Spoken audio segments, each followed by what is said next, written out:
Hello guys, welcome to my channel and welcome to another video.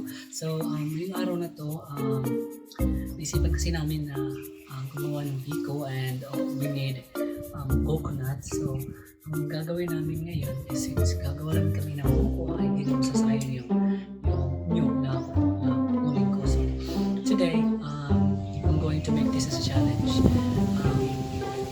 I call it husking or husk coconut with mouth. So, bubunot ako ng nyug gamit yung bibig ko. Actually, I've already did this a couple of weeks ago, but kaka-realize ko lang na may mga bata pala yung may mga kasama kong bata doon. So, okay lang sana kung pag i-upload ko, kaso lang, ang problema kasi pag i-upload mo as made for kids, walang comments, walang notification, walang personalized and other stuff. So parang wala rin kwenta. So ulitin ko ngayon.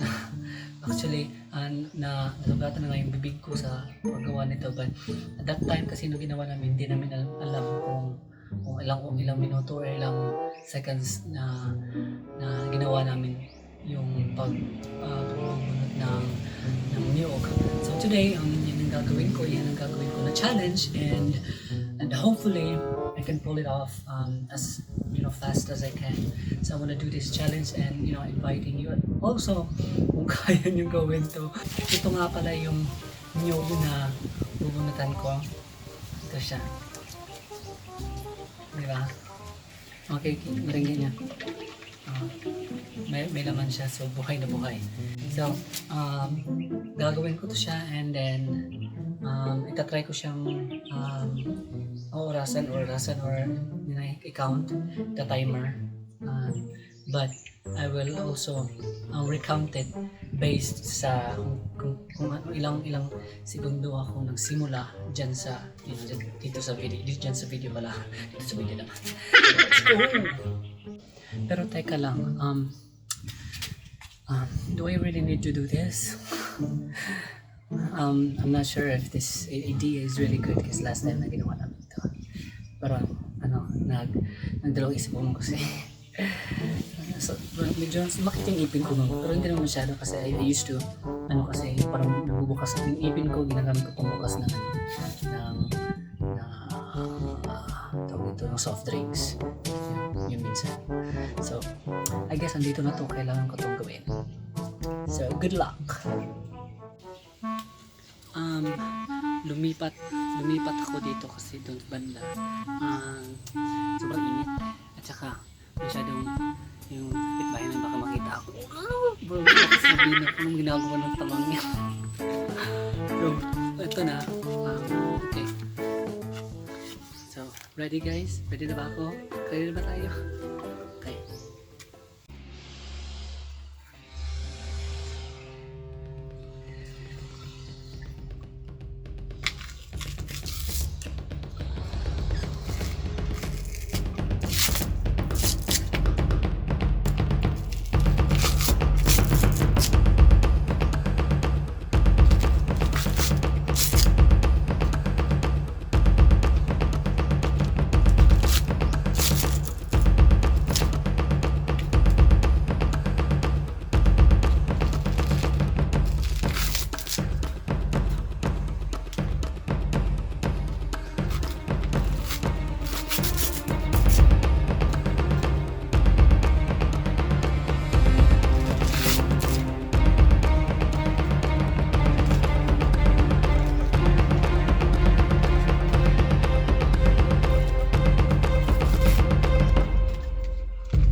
guys, so ito na siya.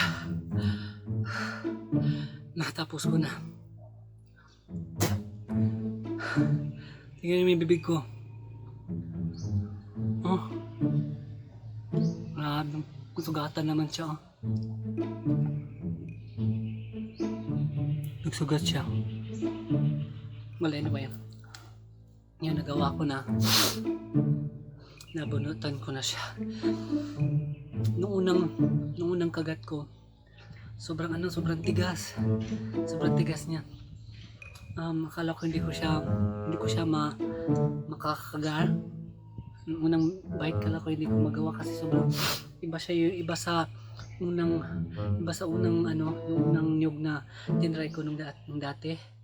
Iba siya.